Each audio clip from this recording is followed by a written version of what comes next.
Wala ho akong sinisisi. Pero nung pagkatapos ng lahat, pagtingin ko ng group natin, yung dating majority group, walang ni isa sa inyong nangamusta sa amin.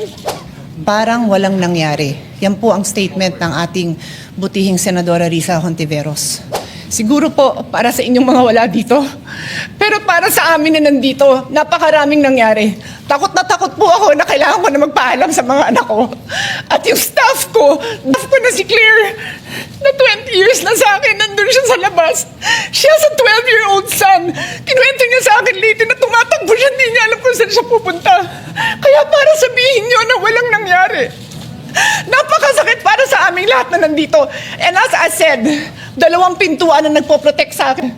Pero yung media, yung Senate staff, yung hindi naman makauwi dahil sila ang security, sila ang elevator women and boys natin, nandoon po sila. So dear colleagues, napakarami nang nangyari. And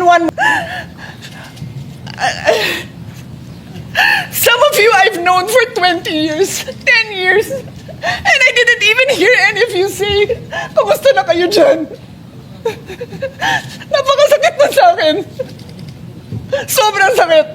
So yun ang masasabi ko. Yes, I am very ready to share my story, to ask questions. Pero kung wala ho kayo dito, huwag niyong questionin yung mga nangyari sa mga nandito. Dahil nandito kami, kasama ng staff namin, Senate staff. You have your own story. I respect